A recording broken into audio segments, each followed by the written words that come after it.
Piektdienas rīts. Sanktpēterburgā. Iedzīvotāji no sava loga filmē dronu, kas šķērso debesis. Lēnām, taisnā līnijā, neviens uz viņu nešaujot. Viņš nolaižās uz noliktavas un uzsprāgst.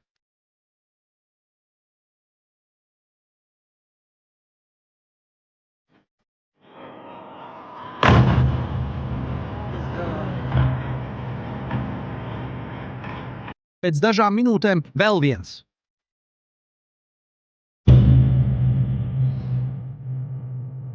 Pēc tam vēl viens.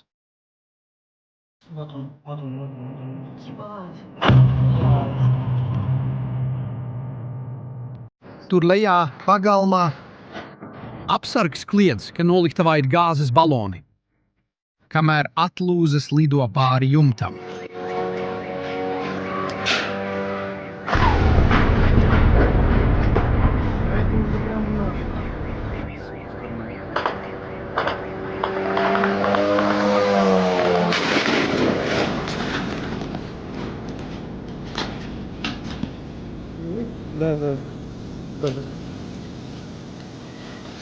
Kad austa dienā, dūmi virs Sanktpēterburgas ir redzami no kosmosa.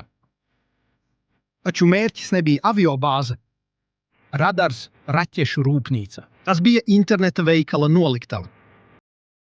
Un kad tu sapratīsi, kāpēc Ukraina tērē savus labākos dronus, lai nodedzinātu Krievijas Amazonu, tu sapratīsi, kāpēc Krievijas valdība tagad ir vairāk nobijusies nekā 4 kara gados. Jo šī nakts nebija atsevišķs gadījums. Tā bija kulminācija veselas nedēļas aplenkumam. Atgriezīsimies 8 dienas atpakaļ. 18. jūlijas. Ukrainas droni trāpa Wildberries izplatīšanas centriem Tambovā un Elektrostalā. Rūpniecības pilsētā, kas atrodas tieši blakus Maskavai. Tas ir vissmagāko seku uzbrukums šajā sērijā. Tajā pašā dienā Krievijas komercreisa pasažieri filmē pa logu, kā dūmu kolonna paceļās līdz pat lidmašīnas augstumam. Un pievērs uzmanību detaļai. Viņi uzreiz atpazīst mērķi pēc nosaukuma. Viņi iesaucās, tur tas ir, Wildberries.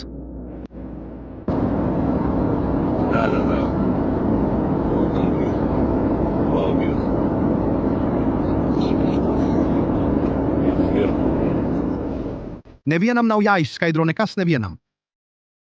3 dienas vēlāk cits attēls rāda, kas palicis pāri no elektrostalas. Neviena siena, neviena jumta. Tikai kailas tērauda kolonnas, rindā izkārtotas 100 metru garumā, vēl joprojām izdala dūmus. Un vienīgā ugunsdzēsēja automašīna maz apstājies blakus drupām. Tad 20. dienā bija Podolska kārta. 22. dienā Krasnodara un Nevinnomiska Dženvidus. Krasnodarā dūmi ieņem tik absurdu formu, ka iedzīvotāji to salīdzina ar viesuļvētru. Paskaties uz šiem attēliem. Melna masa, kas nolaižas no debesīm līdz horizontam un pārklāja visu dzīvojamo rajonu ar oranžu uguns atspīdumu lejā. Vietējās varas iestādes nosūtīja vairāk nekā 100 ugunsdzēsēju un specializētu helikopteru, lai ierobežotu uguni. 23. dienā mērķis bija Voroņeža. 24. dienā agrā rītā Sanktpēterburgā, ar ko sākās šis video, Vera un pat Simferopolē okupētajā Krimā. Un 25. dienā viņi veica uzbrukumu Jekaterinburgā, un tas visu pārcēla citā mērogā. Pievērstam uzmanību.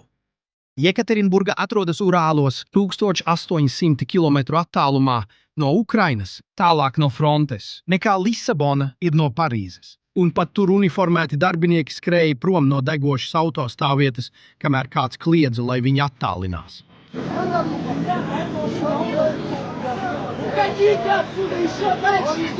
Uzņēmums apgalvoja, ka pati noliktava šoreiz tika cauri sveikā, bet bija jāevakuē viss un jāaptur darbībā. Un tajā pašā dienā Nacionālais vieglatlētikas čempionāts, kas notika pilsētā, tika pārtraukts dronu trauksmes dēļ. Krievijas iedzīvotāji tikko bija sapratuši, ka karš ir sasniedzis Urals. Un nedēļas kopsavilkums pēc Ukrainas uzskaites bija iespaidīgs. 9 līdz 10 centri tika skarti. Vairāk nekā 1 miljons kvadrātmetru noliktavu tika ietekmēti. Tas ir vairāk nekā 160 futbola laukumi. Tikai degošo noliktavu platība vien. Vai esi kādreiz domājis, kāpēc tieši šie mērķi? Kāpēc Ukraina nolēma uzbrukt interneta veikalām? Pirmā atbilde ir oficiālā.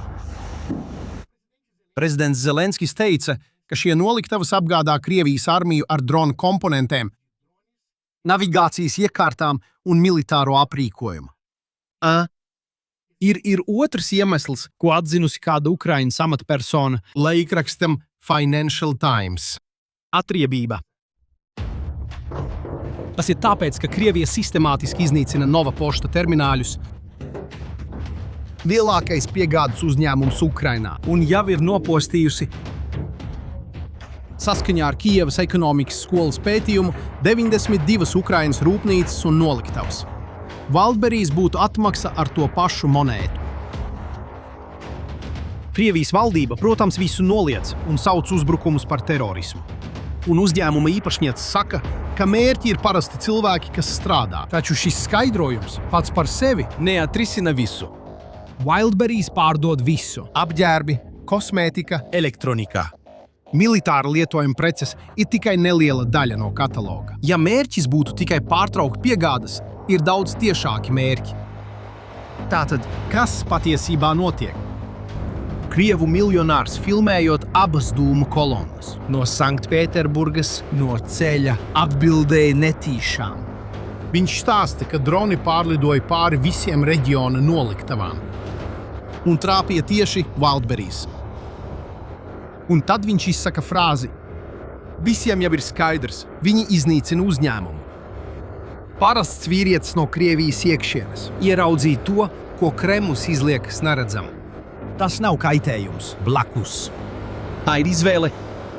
Un, lai saprastu šo izvēli, tev ir jāizprot, par ko Wildberries ir kļuvusi šajos 4 kara gados. 2022. gadā, kad sākās iebrukums, rietumi lika visas likmes uz sankcijām. Un zīmoli aizgāja prom, veikali tika slēgti, ameta Krievijas tirgu. Aprēķins bija tāds, ka ekonomika sabruks un iedzīvotāji izjutīs kara cenu. Bet notika tieši pretējais. Rietumu zīmola atstāto tukšumu aizpildīja, un šo vietu ieņēma Wildberries. Uzņēmums strauji izauga. Tas kļuva visuresošs. Rozā izsniegšanas punkts praktiski katrā stūrī un apgrozībā vairāk nekā 2 triljoni rubļu gadā. Dibinātāja Tatjana Kima, bijusī angļu valodas skolotāja, kļuva par bagātāko sievieti Krievijā ar aptuveno bagātību $8 miljardu apmērā. Un šajā stāstā ir apslēpta ironija. Kima izvēlējās nosaukumu Wildberries angļu valodā un to rozā logotipu tieši tāpēc, ka tas izklausījās rietumnieciski, moderns, progresīvs. Simbols nākotnei ar patērētāju vidusšķiru, kas Krievijai šķita sasniedzama. Šī nākotne nomira līdz ar iebrukumu, bet zīmols izdzīvoja un uzplauka, ieņemot paša rietumu vietu, kuras tā atdarināja. Un viņa nav parastu uzņēmēji, tālu no varas. 2024. gadā viņš izveidoja miljardu vērtu apvienošanos, ko apstiprināja pats Putins.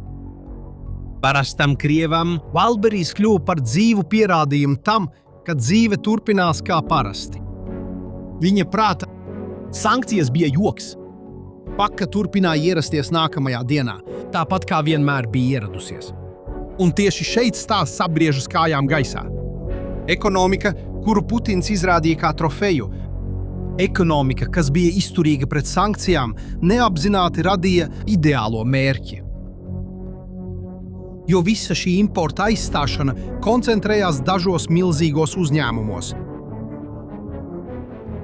Ar milzīgām noliktavām, pilnām ar viegli uzliesmojošām precēm, izkaisītas teritorijā, kas aptver 11 laika joslas.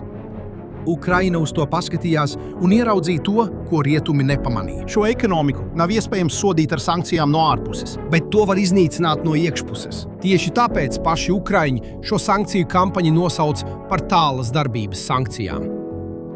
To, ko 4 embargo gadi nespēja ietekmēt, droni aizdedzina dažu dienu laikā.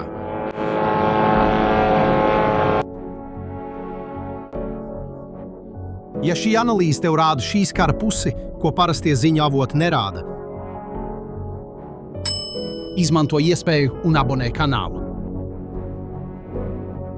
Tagad nāk jautājums, kas droši vien ir daudzu prātos. Labi, bet kur ir Krievijas aizsardzība? Vai Krievijai nav pasaulē slakenākās pretgaisa aizsardzības sistēmas? Ir, un te sākas matemātika, kas neļauj Krievijas valdībai gulēt naktīs.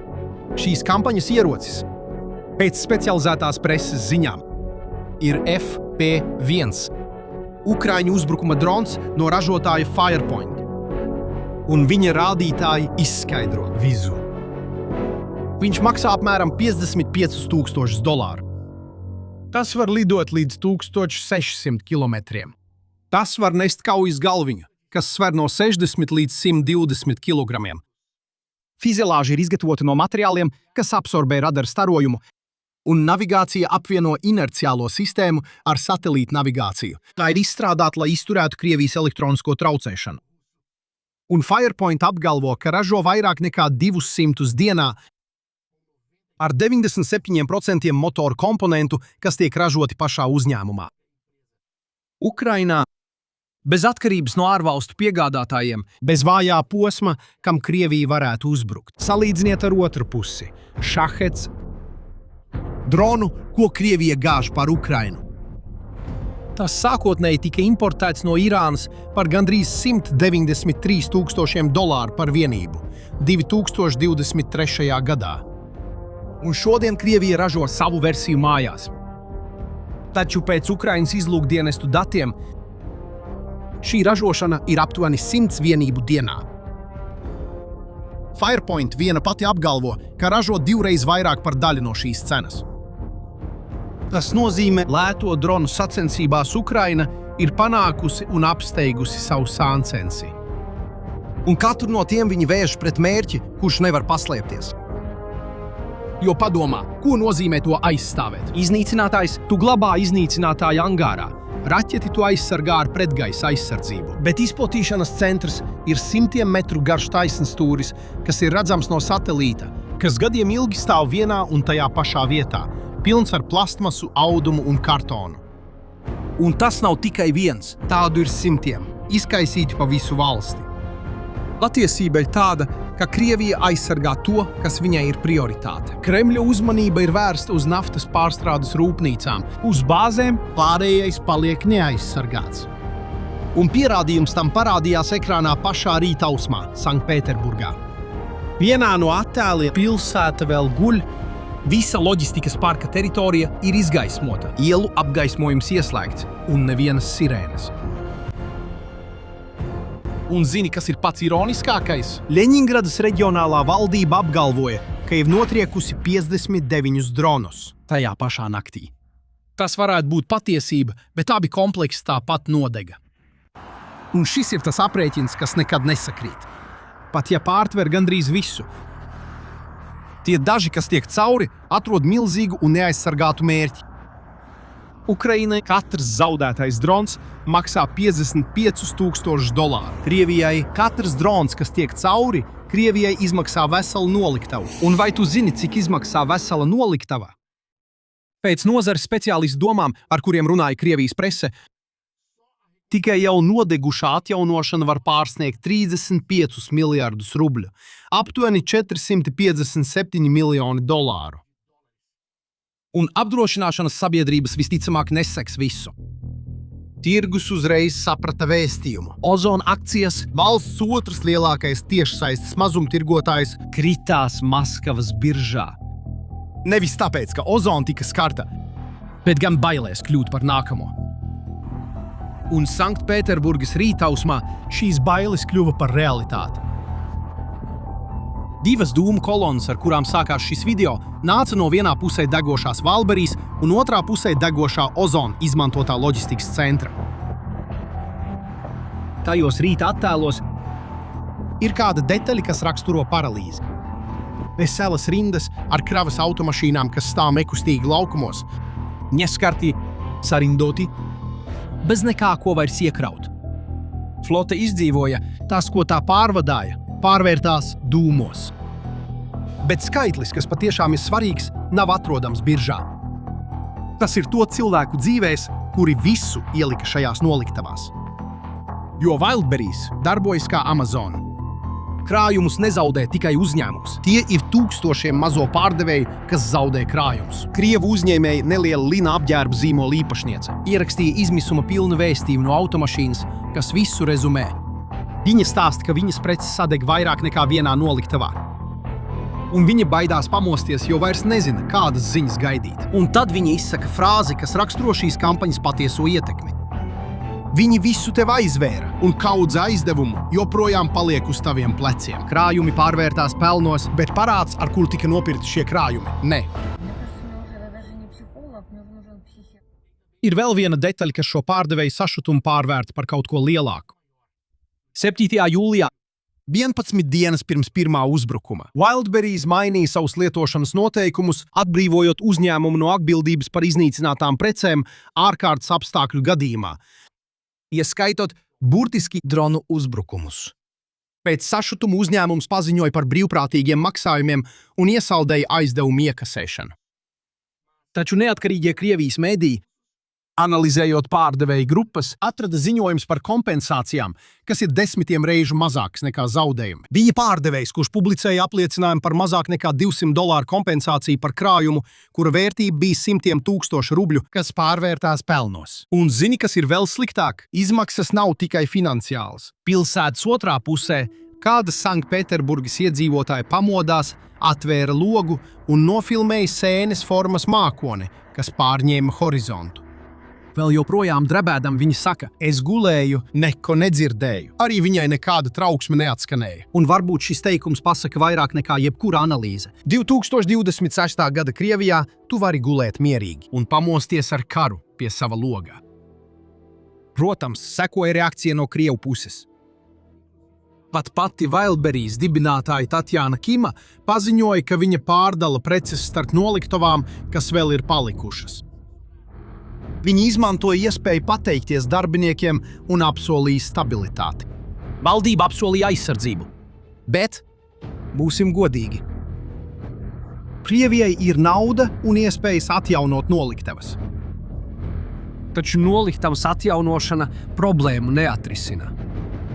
Jo problēma nav pati noliktava. Tā ir struktūra. Patiesība ir tāda, ka šī aizvietošanas ekonomika joprojām ir koncentrēta, milzīga un pilnībā neaizsargājama. Katrs jauns noliktava ir jauns mērķis. Un kampaņa jau paplašinās, lai to pierādītu. Tajā pašā nedēļā droni trāpīja 3 Mirator rūpnīcām, valsts lielākajam gaļas ražotājam, un pēc Ukrainas monitoringa kanāliem vairāk nekā 16 droni uzbruka naftas bāzei Armavirā ar ugunsgrēku, kas dega tikai dažus 100 metru no dzīvojamām ēkām. Elektroniskā tirdzniecība, ēdiens, degviela. Tas nav uzņēmums, kuram uzbruk. Tas ir vesels ekonomiskais modelis, kas atklāja, ka tam nav kur beigt. Un tieši tāpēc šī kampaņa biedē Kremli vairāk nekā jebkurš uzbrukums militārai bāzei. Izpostīta bāze ir neveiksme. Tas sāp, bet to var atjaunot. Ekonomika bez aizsardzības ir problēma bez risinājuma. Rietumu sankcijas bija atkarīgas no vienprātības starp 10 valdību, sākot no Eiropas līdz Amerikas Savienotajām valstīm. Un Krievija iemācījās tās apiet. Taču Ukrainas tāldarbības sankcijas ir atkarīgas tikai no viena. Ukrainas ražošanas līnija, kas dienā piegādā 200 dronus. Nav tādas samita sanāksmes, kas to varētu apturēt. Nav nekādas juridiskas nepilnības. Un viņu mērķis nav Krievu karavīrs. Tas ir klusais pakts, kas turēja visu kopā šos 4 gadus. Solījums, ka karš paliks tālu prom. Ka dzīve turpināsies normāli. Ka paka pienāks nākamajā dienā. Kā tu pats vari redzēt, šī vienošanās deg kopā ar noliktavām. Lielie Krievijas uzņēmumi to jau zina. Un saraksts? Nu, tas tikai sākas. Mēs turpināsim sekot līdzi katram šīs kampaņas posmam šeit kanālā. Tāpēc abonē, lai nepalaistu garām to, kas vēl tikai nāks. Tagad es vēlos uzzināt tavu viedokli. Vai tu domā, ka šie uzbrukumi liks Putinam atkāpties? Uzraksti zemāk komentāros, ko tu domā. Paldies par skatīšanos un līdz nākamajam video!